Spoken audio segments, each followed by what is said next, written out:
Iran Israel ಮಧ್ಯದಲ್ಲಿನ ಸಂಘರ್ಷದ ನಡುವೆ ಇದೀಗ ಅಮೆರಿಕ ಮಧ್ಯಪ್ರವೇಶ ಮಾಡಿದೆ. ಇರಾನ್ ಮೇಲೆ ಇದೀಗ ಅಮೆರಿಕ ಕೆಂಡಾಮಂಡಲಾಗಿದೆ. ಇರಾನ್ ಮೇಲಿನ ದಾಳಿಗೆ ಅಮೆರಿಕ ಅಧ್ಯಕ್ಷ ಡೊನಾಲ್ಡ್ ಟ್ರಂಪ್ ಒಪ್ಪಿಗೆ ಸೂಚಿಸಿದ್ದಾರೆ ಅನ್ನೋ ಮಾಹಿತಿ ಲಭ್ಯವಾಗ್ತಾ ಇದೆ. ಇಸ್ರೇಲ್ ಜೊತೆಗೆ ಸಂಘರ್ಷ ಮುಂದುವರಿಸಿರುವಂತಹ ಇರಾನ್ ಮೇಲೆ ಅಮೆರಿಕ ಯಾವುದೇ ಕ್ಷಣದಲ್ಲಿ ದಾಳಿ ನಡೆಸುವಂತಹ ಸಾಧ್ಯತೆ ದಟ್ಟವಾಗಿದೆ. ಮಧ್ಯಪ್ರಾಚ್ಯದಲ್ಲಿ ಇದೀಗ ಪರಿಸ್ಥಿತಿ ಉದ್ವಿಗ್ನಗೊಂಡಿದೆ. ಇರಾನ್ ಇಸ್ರೇಲ್ ಮಧ್ಯದಲ್ಲಿ ಹಲವಾರು ವರ್ಷಗಳಿಂದ ಸಂಘರ್ಷ ನಡೀತಾ ಇದೆ.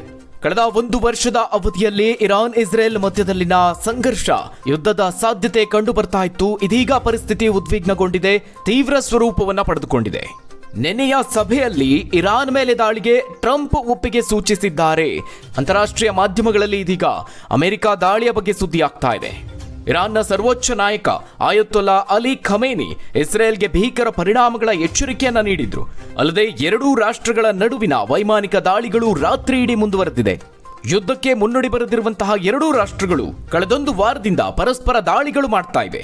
ಇಸ್ರೇಲ್ ಎಚ್ಚರಿಕೆಯ ಬೆನ್ನಲ್ಲೇ, ಇಸ್ರೇಲ್ ದಾಳಿಯ ಬೆನ್ನಲ್ಲೇ ಇರಾನ್ ಕೂಡ ಕಠಿಣ ಪ್ರತಿಕಾರವನ್ನು ತೀರಿಸಿಕೊಳ್ಳುವುದಾಗಿ ಹೇಳಿಕೊಂಡಿದೆ.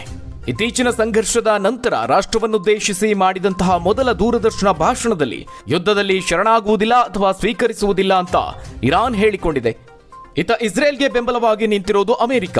ಪರೋಕ್ಷವಾಗಿ ಇರಾನ್ ಅಮೆರಿಕಾಗೆ ಸ್ಪಷ್ಟ ಸಂದೇಶವನ್ನ ನೀಡಿತ್ತು. ಇದೀಗ ಇರಾನ್ ಇಸ್ರೇಲ್ ಮಧ್ಯದಲ್ಲಿನ ಸಂಘರ್ಷದ ನಡುವೆ ಅಮೆರಿಕ ಮಧ್ಯಪ್ರವೇಶ ಮಾಡಿದೆ. ಇರಾನ್ ಮೇಲೆ ದಾಳಿಗೆ ಅಮೆರಿಕ ಅಧ್ಯಕ್ಷ ಡೊನಾಲ್ಡ್ ಟ್ರಂಪ್ ಒಪ್ಪಿಗೆ ಸೂಚಿಸಿದ್ದಾರೆ ಅಂತ ಹೇಳಲಾಗಿದೆ. ಇಸ್ರೇಲ್ ಜೊತೆಗೆ ಸಂಘರ್ಷ ಮುಂದುವರಿಸಿರುವಂತಹ ಇರಾನ್ ಮೇಲೆ ಅಮೆರಿಕ ಯಾವುದೇ ಕ್ಷಣದಲ್ಲಿ ದಾಳಿ ನಡೆಸುವಂತಹ ಸಾಧ್ಯತೆ ಇದೆ. ಇರಾನ್ ಮೇಲೆ ದಾಳಿ ಮಾಡುವ ಯೋಜನೆಗಳಿಗೆ ತಾನು ಅನುಮೋದನೆ ನೀಡುವುದಾಗಿ ಅಮೆರಿಕ ಅಧ್ಯಕ್ಷ ಡೊನಾಲ್ಡ್ ಟ್ರಂಪ್ ತನ್ನ ಉನ್ನತ ಸಹಾಯಕರಿಗೆ ತಿಳಿಸಿದ್ದಾರೆ. ಸದ್ಯ ಮುಂದಿನ ಕ್ರಮ ಕೈಗೊಳ್ಳುವ ಮೊದಲು ಇರಾನ್ ತನ್ನ ಪರಮಾಣು ಕಾರ್ಯಕ್ರಮವನ್ನು ನಿಲ್ಲಿಸುತ್ತದೋ ಇಲ್ಲವೋ ಅನ್ನೋ ಬಗ್ಗೆ ಅಮೆರಿಕ ಕಾದು ಕುಳಿತಿದೆ.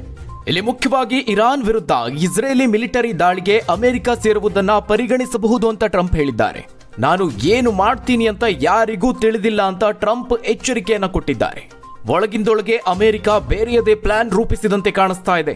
ಇನ್ನು ದಾಳಿ ಮಾಡುವ ನಿರ್ಧಾರದ ಬಗ್ಗೆ ಪ್ರಶ್ನೆ ಮಾಡಿದಂತಹ ಸಂದರ್ಭದಲ್ಲಿ ಟ್ರಂಪ್ ವಿಚಿತ್ರವಾದ ಉತ್ತರವನ್ನು ಕೊಟ್ಟಿದ್ದಾರೆ. ನಾನು ದಾಳಿ ಮಾಡಬಹುದು, ಮಾಡದೆಯೂ ಇರಬಹುದು ಅಂತ ಹೇಳಿದ್ದಾರೆ. ಮುಂದಿನ ವಾರ ಅತ್ಯಂತ ನಿರ್ಣಾಯಕ, ಬಹುಶಃ 1 ವಾರವೂ ಅವಕಾಶ ಇರದು ಅಂತ ಹೇಳಿದ್ದಾರೆ. ಇದೇ ಸಂದರ್ಭದಲ್ಲಿ ಇರಾನ್ ತನ್ನ ಪರಮಾಣು ಯೋಜನೆಯನ್ನ ಯಾವುದೇ ಷರತ್ತುಗಳಿಲ್ಲದೆ ಬಿಟ್ಟು ಬಿಡಬೇಕು ಅಂತ ಟ್ರಂಪ್ ಪುನರುಚ್ಚರಿಸಿದ್ದಾರೆ, ಎಚ್ಚರಿಕೆಯನ್ನ ಕೊಟ್ಟಿದ್ದಾರೆ. ಹೀಗಾಗಿ ಅಮೆರಿಕ ಇರಾನ್ ಮೇಲೆ ಯಾವುದೇ ಸಂದರ್ಭದಲ್ಲಿ ದಾಳಿ ನಡೆಸುವಂತಹ ಸಾಧ್ಯತೆ ದಟ್ಟವಾಗಿದೆ.